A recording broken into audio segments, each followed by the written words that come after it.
À 6h46, Europe 1 vous répond. Thomas Soto. Le 66e salon de Francfort, salon de l'auto, ouvre ce matin à la presse. Pour le grand public, ce sera à partir de samedi. Et on nous annonce encore des nouveautés au kilo. 210 nouveaux modèles, 1100 exposants venus de 39 pays différents. Bonjour Bertrand Racoteau. Bonjour. Vous êtes consultant automobile du cabinet D3 Intelligence. Est-ce que la voiture de demain se trouve vraiment dans ce salon à Francfort ? On a beaucoup de pistes sur la voiture de demain. On a déjà la voiture d'aujourd'hui et puis on a des voitures avec des pistes à travers les concept cars qui vont annoncer petit à petit certaines transformations de l'automobile pour demain. Alors le vrai fantasme en ce moment, c'est évidemment la voiture sans pilote. On en parle beaucoup. C'est de la com ou on est vraiment à la veille de les voir rouler, ces voitures sans conducteur ? C'est un peu de la com, il y a un peu de vérité dedans, mais il faut être assez mesuré et prendre des précautions. La voiture complètement autonome, c'est un peu la voiture sur coussin d'air de l'an 2000. C'est quelque chose qu'on verra pas tout de suite, voire pas avant très longtemps.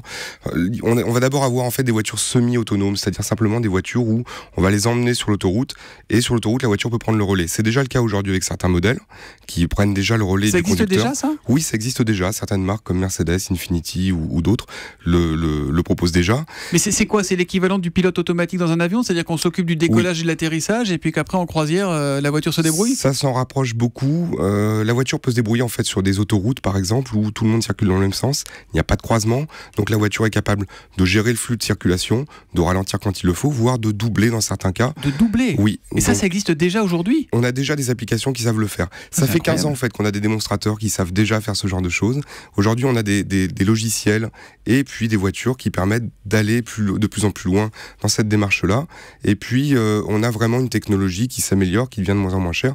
En revanche, on a une vraie difficulté, si on veut vraiment avoir des voitures qui sont sans pilote, c'est d'avoir en fait que des voitures sans pilote. On ne peut pas faire rouler une voiture totalement autonome dans une circulation. Non. Ouais. Alors on a un tweet de Sam Mélieu avec le hashtag un matin qui dit PSA, Peugeot Citroën, donc annonce une voiture autonome pour 2020. Est-ce que c'est réaliste ? 2020, c'est demain, hein. Oui, à partir du moment où on définit exactement ce qu'est autonome. C'est-à-dire autonome, c'est plutôt semi-autonome. Des systèmes totalement autonomes existent. On en a dans les grands centres logistiques, on en a dans les parcs fermés. Ce sont des véhicules qui circulent uniquement entre eux, avec un certain nombre de règles de fonctionnement. Mais dans une circulation où en fait on peut avoir un changement de direction inopiné parce qu'un conducteur va être plus imprévisible qu'un véhicule autonome, alors à ce moment-là, ça va être beaucoup plus dur pour le véhicule autonome de prévoir les changements de direction.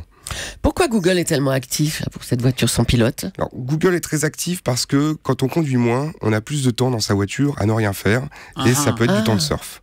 Et le temps de surf, c'est de la publicité, c'est attirer le conducteur vers le conducteur devient consommateur en fait. Le conducteur est un consommateur en fait. Aujourd'hui, on prend sa voiture pour se rendre à différents endroits pour aller faire des achats. Demain, la voiture, même déjà un peu aujourd'hui, va pouvoir vous indiquer sur le chemin que vous avez choisi pour aller d'un point A à un point B, va vous dire selon vos habitudes de consommation, vous pouvez vous arrêter dans telle boutique qui va vous faire une promotion ou dans telle autre. Et ça, c'est la voiture qui va pouvoir vous aider à le donner. Google fait de la cartographie. C'est vraiment la voiture qui nous pilote là pour le coup. Hein. La cartographie de Google et la publicité de Google va permettre en fait de généraliser ça. Alors, au-delà de la voiture sans pilote, on parle aussi beaucoup des voitures connectées. Est-ce que ça existe déjà les voitures connectées ? Dès qu'on a un ordinateur de bord, on dit qu'on est connecté ou... La voiture connectée, c'est qu'elle est liée à Internet, liée à un réseau. On va avoir des voitures connectées à partir de 2017, quasiment toutes, puisqu'on va avoir un système qui s'appelle le e-call. C'est-à-dire en cas d'accident, la voiture va être capable de décrire en fait s'il faut envoyer le e-call. Le e-call. D'accord, emergency call. Voilà. L'urgence, d'accord. C'est le nom européen, c'est la norme européenne. Et en fait, ce système va permettre, en cas d'accident, d'appeler directement les secours. La voiture connectée... Il y a déjà des voitures où on a un bouton SOS là. Ça existe depuis longtemps, c'est pas forcément automatisé. Le e-call va être automatisé. Et puis, il y a plein d'autres fonctions autour de la voiture connectée. Donc, j'en ai parlé il y a quelques instants de la voiture qui va pouvoir vous donner les promotions autour de là où vous êtes. Et puis également, il y a la voiture qui va pouvoir parler avec les autres voitures autour d'elle pour gérer le trafic et puis aller plus loin en faisant de la gestion vraiment publicitaire, voire du surf. Alors on voit que c'est une très bonne idée pour le marketing, mais est-ce que c'est pas la fausse bonne idée par excellence pour le conducteur ? Qui dit connecté dit piratable. Est-ce qu'on va pas au-devant de gros problèmes, donc piratage, bugs, prise de contrôle à l'extérieur ? C'est du fantasme ou c'est un vrai risque que les constructeurs envisagent ? Non, c'est un vrai risque. C'est un vrai risque, mais les constructeurs ils travaillent activement à à éviter ce genre de risque. En fait, à partir du moment où tout est interconnecté dans le véhicule, il y a un risque à partir du moment où on rentre sur le véhicule de pouvoir utiliser les commandes du véhicule.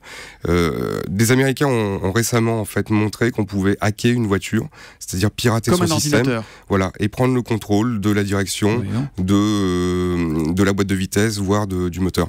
Alors, il y a un danger, mais maintenant il ne faut pas non plus paniquer. Ces dangers-là sont aujourd'hui extrêmement restreints, et puis également les constructeurs travaillent vraiment à verrouiller leur système, et on peut faire confiance aussi même à des sociétés comme Google pour savoir également lutter contre ça. Un tweet de Fran: la voiture de demain ressemblera-t-elle à un iPhone ambulant? Beaucoup de possibilités et peu de batterie. Ah, bonne question. C'est vrai que l'électrique notamment, il y a encore un tweet de Mathieu Fichet: à quand une voiture 100% électrique avec une vraie autonomie? Alors, l'autonomie électrique, c'est une grande question, mais c'est pas l'automobile qui va résoudre ce problème-là. Aujourd'hui, le stockage d'électricité est une question qui est beaucoup plus vaste que l'automobile. C'est un débat dans lequel on va pas rentrer forcément ce matin, mais c'est quelque chose qui pose problème parce que les batteries sont très lourdes et elles mettent surtout beaucoup de temps à se charger. Ouais.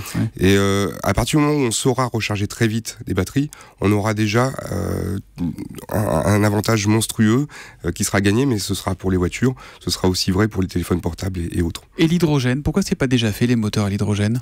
C'est très compliqué l'hydrogène. Il y a des problèmes sécuritaires importants. Il y a des problèmes également de coût. Une voiture à hydrogène aujourd'hui coûte excessivement cher.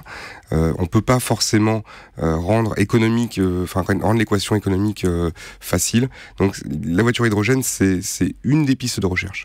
Merci beaucoup Bertrand Rakoto, spécialiste de la voiture du futur, d'être venu sur Europe 1 ce matin. On termine avec un tweet d'Européced: moi dans ma voiture je veux un GPS qui est la voix de Julie.